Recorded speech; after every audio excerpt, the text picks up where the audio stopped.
सभी भाइयों को जय हिंद। मैं उम्मीद करता हूँ आप लोग स्वस्थ होंगे, मस्त होंगे। अब तक हम लोग का प्रैक्टिस सेट नंबर 32 हो चुका है। आज हम देखेंगे 33 प्रैक्टिस सेट नंबर मूल विधि का। तो चलिए शुरू करते हैं। पहला क्वेश्चन पहला क्वेश्चन हमारा क्या है? लोकहितवादों के प्रमुख लक्षण है। इसमें व्यक्ति निजी विधिक अधिकार का होना आवश्यक नहीं है। ठीक। दूसरा क्या है? लोकहितवाद गरीबों, साधनहीन या अज्ञानता के कारण स्वयं वाद लेने में असमर्थ व्यक्ति हेतु है। सुने जाने का अधिकार लागू होता है। उपयुक्त सभी, विकल्प इसका डी से हो जाएगा क्योंकि उपयुक्त सभी। ठीक है। जो जनहित याचिका थी बता दें, जनहित याचिका जो है कि भारत में जनहित याचिका की शुरुआत पीएन भगवती के द्वारा प्रारंभ की गई थी। पीएन भगवती एक जज थे, पीएन भागवती। कई बार आ भी चुका है और देखें क्वेश्चन नहीं पूछा है। ठीक। पीएन भागवती के द्वारा प्रारंभ की गई थी। ठीक। अगला क्वेश्चन देखते हैं। क्वेश्चन नंबर 2, निम्नलिखित में से कौन कंप्यूटर अपराध के साथ जुड़कर जांच पड़ताल करने वालों का अपराधों को सुलझाने में सहयोग देता है? साइबर न्यायिक, साइबर कैफे, विकल्प सी साइबर टाइम, विकल्प डी साइबर निर्णय। तो दो का विकल्प हमारा ए हो जाएगा, साइबर न्यायिक। ठीक। अगला क्वेश्चन देखते हैं।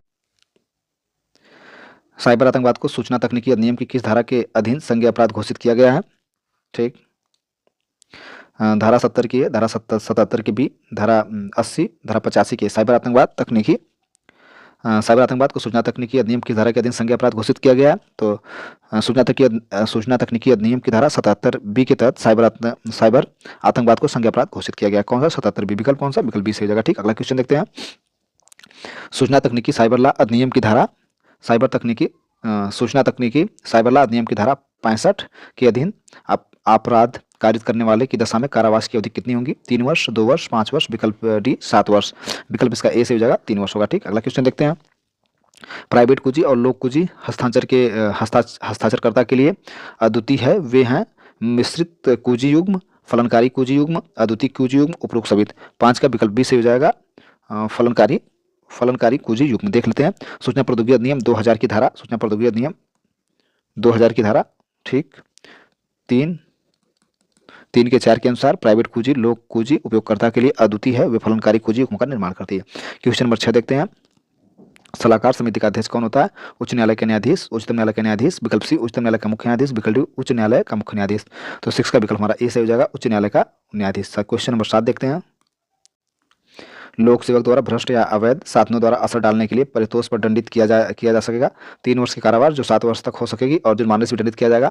3 माह के कारावास जो मात्र 7 वर्ष के लिए हो सकेगी और जुर्माने की राशि सकारात्मक हो सकेगी। 2 माह के कारावास जो 5 वर्ष तक हो सकेगी तथा जुर्माने दंडनीय होगा। 1 माह के कारावास जो 1 वर्ष तक हो सकेगी तथा जुर्माने से भी दंडनीय होगा। क्वेश्चन नंबर 7 का विकल्प हमारा ए से हो जाएगा, 3 वर्ष के कारावास जो 7 वर्ष तक हो सकेगी और जुर्माने से भी दंडनीय होगा। ठीक। लोक सेवक को भ्रष्ट या अवैध साधनों द्वारा असर डालने का परितोष पर दंडित किया जा सकेगा। क्वेश्चन नंबर 8 देखते हैं। एक निर्धारित के लिए पैन आयकर अधिनियम 1961 खाली स्थान के तहत किया जाएगा। धारा 229 ए के तहत, धारा 229 बी के तहत, धारा 139 बी के तहत, धारा 129 बी के तहत, धारा 139 बी के तहत। तो विकल्प इसका बी से हो जाएगा, धारा 139 ए के तहत। ठीक है। धारा 139 एक तहत क्या है? एक निर्धारित के लिए पैन आयकर अधिनियम 1961 की धारा 139 एक तहत जारी किया जाएगा। क्वेश्चन नंबर 9 देखते हैं। क्वेश्चन नंबर 9 हमारा, राज्य सूचना आयोग का गठन सूचना का अधिकार अधिनियम 2005 की किस धारा के अंतर्गत होता है? धारा 12 के अंतर्गत, धारा 13 के अंतर्गत, धारा 14 के अंतर्गत, धारा 15 के अंतर्गत। विकल्प इसका डी से हो जाएगा, धारा 15 के अंतर्गत। सूचना का अधिकार अधिनियम 2005 कई बार पूछता है सूचना का अधिकार अधिनियम कब लागू हुआ था? 2005। ठीक है। कि धारा 15 में सूचना का आयोग द्वारा गठन किया गया। ठीक। क्वेश्चन नंबर 10 देखते हैं। सूचना का अधिकार अधिनियम के उपबंधों के अधीन रहते हुए इनमें से किसे सूचना का अधिकार होगा? पीड़ित व्यक्ति को, सरकारी कर्मचारी को, सभी नागरिकों को, गैर सरकारी कर्मचारी को। विकल्प इसका सी से हो जाएगा, 10 का सभी नागरिकों को। संयुक्त राष्ट्र मानवाधिकार उच्चायुक्त, अगला क्वेश्चन, संयुक्त राष्ट्र मानवाधिकार उच्चायुक्त का पद सृजित किया गया है। विकल्प ए 10 दिसंबर 1993 से, विकल्प 2 20 दिसंबर 1993 से, 30 दिसंबर 1993 से, विकल्प डी उपरोक्त में से कोई नहीं। तो 11 का विकल्प हमारा बी से हो जाएगा, 20 दिसंबर 1993 को। ठीक। क्वेश्चन अगला देखते हैं। संयुक्त राष्ट्र मानवाधिकार उच्चायुक्त का पद 20 दिसंबर 1993 को सभी व्यक्तियों द्वारा सभी सिविल, राजनीतिक, आर्थिक, सामाजिक और सांस्कृतिक अधिकारों के प्रभावी उपयोग में अभिवृद्धि करने और उनका संरक्षण के लिए सृजित किया गया। क्वेश्चन 12 देखते हैं। मानवाधिकार संरक्षण अधिनियम 1993 के तहत राष्ट्रीय मानवाधिकार आयोग का मुख्यालय कहाँ है? तो राष्ट्रीय मानवाधिकार का मुख्यालय कई बार पूछा जा रहा है, तो देखते हैं। चलिए विकल्प देखते हैं। उत्तर प्रदेश, दिल्ली, मध्य प्रदेश, पंजाब। तो 12 का 20 हो जाएगा दिल्ली। ठीक है। राष्ट्रीय मानव संरक्षण अधिनियम 1993 के तहत राष्ट्रीय मानवाधिकार आयोग का मुख्यालय कहाँ है? दिल्ली में। राष्ट्रीय मानवाधिकार संरक्षण 1993 के तहत राष्ट्रीय मानवाधिकार आयोग का मुख्यालय दिल्ली में। ठीक। क्वेश्चन नंबर 13 देखते हैं। राज्य सरकार मुख्य वन जीव संरक्षक को किसी व्यक्ति के पास जो अपराध करता है कितने रुपए का पुरस्कार देने का आदेश जारी कर सकती है? तो वन्य जीव संरक्षण अधिनियम 1972 की धारा 60B के अनुसार राज्य सरकार वन्य जीव संरक्षण को ऐसे व्यक्ति को जो अपराध का पता लगाने या अपराधी को पकड़ने में सहायता करता है, विहित की जाने वाली निधि से रति से 10,000 रुपये तक अनाधिकृत पुरस्कार सदन किए जाएंगे, आदेश दे सकता सदन किए जाने के। कितना? 10,000। विकल्प कौन सा हो जाएगा? ये विकल्प। ठीक, अगला क्वेश्चन देखते हैं। विकल्प क्या से हो जाएगा? ए से हो जाएगा, 10,000 रुपये तक दिए जाएंगे। क्वेश्चन अगला देखते हैं 14। वन्य जीव क्या 14 हमारा? वन्य जीव संरक्षण नियम के किन प्रावधानों में के अंतर्गत अभयारण्य घोषित किए जा सकते हैं? धारा 14 में, धारा 17 में, धारा 18 में, धारा 19 में। 14 का विकल्प हमारा सी से हो जाएगा, धारा 18 में। ठीक है, क्वेश्चन अगला देखते हैं। क्या वन्य जीव संरक्षण नियम के किन प्रावधानों के अंतर्गत अभयारण्य घोषित किए जा सकते हैं? धारा 18। ठीक, क्वेश्चन नंबर 15 देखते हैं। पर्यावरण एक अविभाज्य समिष्ट है जिसकी होती है भौतिक तंत्र होता है, जैविक तंत्र से, भौतिक और जैविक दोनों से, भौतिक, जैविक और सांस्कृतिक तत्व वाले परस्पर क्रियाशील तंत्रों से। विकल्प इसका डी से हो जाएगा कि भौतिक, जैविक एवं सांस्कृतिक तत्वों वाले परस्पर क्रियाशील तंत्रों से। ठीक, क्वेश्चन नंबर 16 देखते हैं। पर्यावरण संरक्षण नियम की कौन सी धारा प्रावधानित करती है कि कोई भी न्यायालय इस अधिनियम के अंतर्गत किसी अपराध या संज्ञान परिवाद प्रस्तुत करने के अतिरिक्त नहीं करेगा? धारा 16, धारा 19, सी विकल्प धारा 10, डी विकल्प धारा 15। 16 का विकल्प हमारा बी से हो जाएगा, धारा 19। ठीक है, अगला क्वेश्चन। पर्यावरण संरक्षण नियम 1986 की धारा 19 के अनुसार कोई न्यायालय इस अधिनियम के अधीन किसी अपराध का संज्ञान परिवाद पर ही करेगा, अन्यथा नहीं। ठीक है, अगला क्वेश्चन देखते हैं। क्वेश्चन नंबर, आप लोग एक बार फिगर बढ़िया से देख लीजिए। ठीक, इस ट्रैफिक चिन्ह का क्या अर्थ है और लिख के बता दीजिएगा कमेंट बॉक्स में कि इस ट्रैफिक चिन्ह का क्या अर्थ है। ठीक है, जो आप लोग समझ रहे होंगे ना, ये वो नहीं है। ठीक है, अस्पताल समझ रहे हैं, बस इतना जान लीजिए, अस्पताल नहीं है। ठीक, आगे फर्नीचर की दुकान है, विश्राम स्थल है, आवासीय क्षेत्र। कमेंट बॉक्स में अस्पताल नहीं होना चाहिए, बाकी आप लोग देख लीजिए इस ट्रैफिक चिन्ह का क्या अर्थ है। तो इसका जवाब आप लोग जो कमेंट बॉक्स में दीजिएगा, अस्पताल नहीं है, बात जान लीजिए।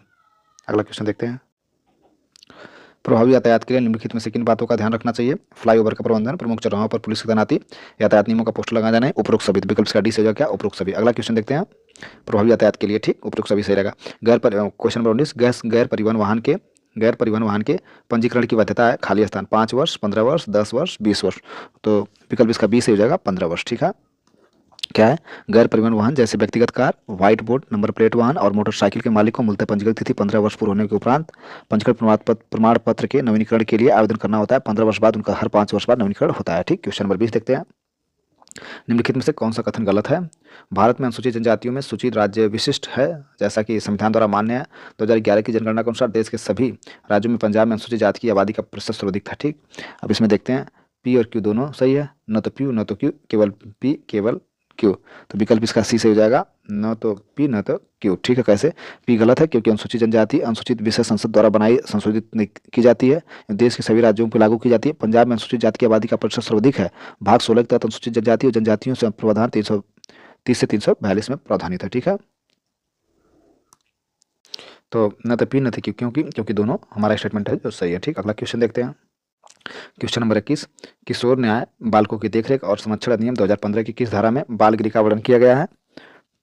विकल्प ए धारा 52, विकल्प बी धारा 53, विकल्प सी धारा 51, विकल्प डी धारा 50। 21 का विकल्प हमारा डी से हो जाएगा, धारा 50 में। ठीक, 22 देखते हैं। संरक्षण अधिकारी के कर्तव्य पालन में विफलता के लिए दोषी पाए जाने पर कार्रवाई की जा सकती है। राज्य सरकार की पूर्व अनुमति पर, न्यायालय के आदेश पर, उच्च न्यायाधिकारी के निर्देश पर, इनमें से कोई नहीं। 22 का विकल्प हमारा ए से हो जाएगा, राज्य सरकार की पूर्व अनुमति पर। ठीक, क्वेश्चन नंबर 23 देखते हैं। पुलिस रिमांड कब और क्यों लिया जाता है? गिरफ्तार किए गए व्यक्ति को 24 घंटे के भीतर मजिस्ट्रेट साहब पेश करना, पूछताछ के लिए उपयुक्त दोनों, इनमें से कोई नहीं। 23 का विकल्प राशि से जो क्या उपयुक्त दोनों के लिए। अगला क्वेश्चन देखते हैं। लोक अभियोजक निम्न में से क्या है?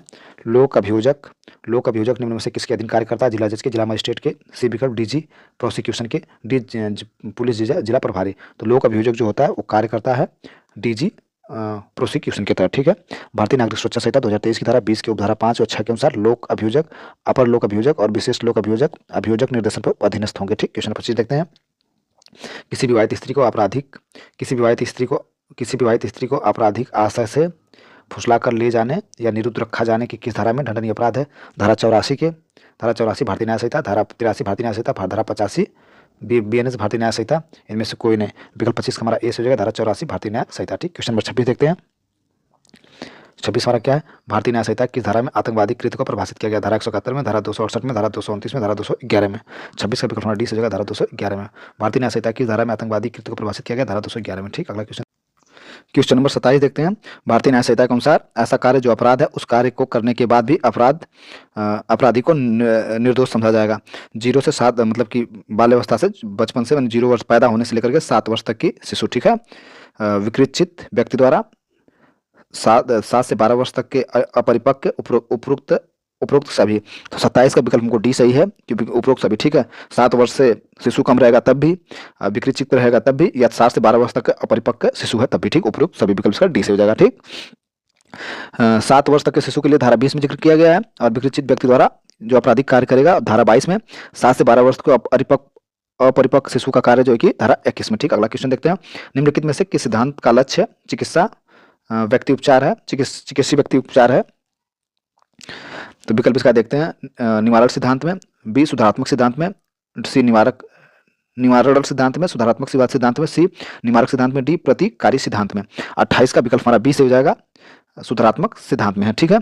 सुधारात्मक सिद्धांत का लक्ष्य चिकित्सीय उपचार है। निवारक सिद्धांत के अंतर्गत किसी भी मामले का निवारण किया जाना निहित है, तथा सुधारात्मक सिद्धांत के अंतर्गत तुलनात्मक रूप से अपराधी को सुधारने पर जोर दिया जाता है, ठीक। क्वेश्चन नंबर 29 देखते हैं। घरेलू हिंसा से महिला संरक्षण अधिनियम के अंतर्गत व्यथित व्यक्ति के द्वारा अनुतोष प्राप्ति के लिए आवेदन प्रावधान है धारा 12 में, धारा 13 में, सी विकल्प धारा 14 में, डी विकल्प धारा 15 में। तो 29 का विकल्प हमारा ए से हो जाएगा धारा 12 में, ठीक है। घरेलू हिंसा को महिला संरक्षण अधिनियम 2005 की धारा 12 के अंतर्गत व्यक्ति द्वारा अनुतोष प्राप्ति के लिए आवेदन का प्रावधान किया गया। क्वेश्चन नंबर 30 देखते हैं। 30 हमारा क्या है? अनैतिक व्यापार निवारण अधिनियम 1956 की किस धारा के अधीन वैश्यागृह को बंद किया जाना और अपराधियों को बेदखल किए जाने का प्रावधान है? धारा 17 में, धारा 15 में, सी धारा 18 में, डी धारा 20 में। 30 का विकल्प हमारा सी से हो जाएगा धारा 18 में, ठीक। अगला क्वेश्चन देखते हैं। Question number 31। दहेज प्रतिषेध अधिनियम 1961 की कौन सी धारा के अंतर्गत अपराध के संज्ञान या विचारण के संबंध में उपबंध किया गया? धारा 4 के अंतर्गत, धारा 5 के अंतर्गत, सी विकल्प धारा 6 के अंतर्गत, डी विकल्प धारा 7 के अंतर्गत। 31 का विकल्प हमारा डी से हो जाएगा धारा 7 के अंतर्गत, ठीक। क्वेश्चन 32 देखते हैं। किशोर न्याय बालकों की देखरेख और संरक्षण अधिनियम 2005 की किस धारा में बालगिरी परिभाषित है? धारा 2 के 25 में, धारा 2 के 24 में, सी विकल्प धारा 2 के 23 में, डी विकल्प धारा 2 के 20 में। तो 32 का विकल्प हमारा डी से हो जाएगा धारा 2 के 20 में, ठीक। क्वेश्चन अगला देखते हैं। लैंगिक अपराधों से बालकों के संरक्षण अधिनियम 2012 के अंतर्गत किस धारा में लैंगिक उत्पीड़न को परिभाषित किया गया है? विकल्प इसका देखते हैं। धारा 2 में, धारा 5 में, धारा 9 में, धारा 11 में। तो 2012 के अंतर्गत किस धारा में लैंगिक उत्पीड़न को परिभाषित किया गया है? विकल्प इसका डी से हो जाएगा धारा 11 में, ठीक है। लैंगिक अपराधों से बालकों संरक्षण अधिनियम 2012 की धारा 11 में लैंगिक उत्पीड़न को परिभाषित किया गया। क्वेश्चन 34 देखते हैं। अनुसूचित जाति अनुसूचित जनजाति अधिनियम 1989 में अत्याचार के अपराधों के लिए दंड का प्रावधान किया गया। धारा 2 में, ठीक, धारा 3 में, विकल्प सी धारा 4 में, विकल्प डी धारा 5 में। विकल्प इसका बी से हो जाएगा धारा 3 में। कैसे देखते हैं। अनुसूचित जाति अनुसूचित जनजाति अत्याचार निवारण अधिनियम 1989 की धारा 3 में अत्याचार के अपराधों के प्रावधान किया गया। क्वेश्चन नंबर नेक्स्ट क्वेश्चन 35 हमारा। भारतीय साक्ष्य अधिनियम 2023 की किस धारा में यह प्रावधान किया गया कि न्यायिक रूप से अवच्छेदनीय तथ्य साबित करने की आवश्यकता नहीं है? धारा 50 में, बी देखते हैं धारा 51 में, सी देखते हैं धारा 52 में, डी देखते हैं धारा 53 में। तो 35 का विकल्प हमारा बी से हो जाएगा धारा 51 में, ठीक। अगला क्वेश्चन देखते हैं 36। 35 का विकल्प हमारा बी से हो जाएगा धारा 51 में। भारतीय साक्ष्य अधिनियम 2023 की धारा 51 में प्रावधान है कि न्यायिक रूप से अवच्छेदित साबित करना आवश्यक नहीं है। क्वेश्चन नंबर 36 देखते हैं। भारतीय साक्ष्य अधिनियम 2023 की धारा 6 के तहत सुसंगत है हेतु, तैयारी, आचरण, उपरोक्त सभी। 36 का विकल्प हमारा डी से हो जाएगा उपरोक्त सभी। क्वेश्चन नंबर अगला देखते हैं। भारतीय न्याय संहिता 2023 में नए दंड के रूप में सम्मिलित किया गया संपत्ति की जब्ती, सामुदायिक सेवा, जुर्माना, उपरोक्त सभी। तो 37 का विकल्प हमारा सी से हो जाएगा सामुदायिक सेवा। क्या है? भारतीय न्याय संहिता 2023 में धारा 4 में सामुदायिक सेवा को नए दंड के रूप में सम्मिलित किया गया, ठीक है। नए दंड के रूप में सामुदायिक सेवा सम्मिलित किया गया। क्वेश्चन 38 देखते हैं। भारतीय नागरिक सुरक्षा संहिता 2023 की धारा 22 में तहत अपर न्यायाधीश दंडादेश दे सकता है मृत्युदंड का, आजीवन कारावास का, कारावास का। 38 का विकल्प हमारा डी से हो जाएगा उपयुक्त सभी, ठीक है। साइड दंड दे सकता है। क्वेश्चन नंबर 29 देखते हैं। भारतीय नागरिक सुरक्षा 39 भारतीय नागरिक सुरक्षा संहिता 2023 की किस धारा में यह उपबंधित है कि प्रत्येक व्यक्ति कतिपय अपराधों की सूचना मजिस्ट्रेट को या पुलिस को देगा? धारा 31 में, विकल्प बी धारा 32 में, विकल्प सी धारा 33 में, विकल्प डी धारा 34 में। तो 39 का विकल्प हमारा सी से हो जाएगा धारा 33 में, ठीक है। क्वेश्चन नंबर 40 देखते हैं। भारतीय न्याय संहिता 2023 की संपत्ति चिन्ह को परिभाषित किया गया है। भारतीय न्याय संहिता 2023 की धारा 345 में संपत्ति चिन्ह न्याय को संपत्ति 345 में संपत्ति चिन्ह को परिभाषित किया गया, ठीक है। 40 का विकल्प हमारा बी से जो है कितना 345, ठीक है। भारतीय न्याय संहिता 2023 की धारा 345 में संपत्ति चिन्ह को परिभाषित किया गया। प्रैक्टिस सेट नंबर हमारा 33 समाप्त हुआ। सभी भाइयों को थैंक यू, धन्यवाद। आप लोग देखिए और कमेंट बॉक्स में बताइए कोई राय देना, कोई सुझाव देना।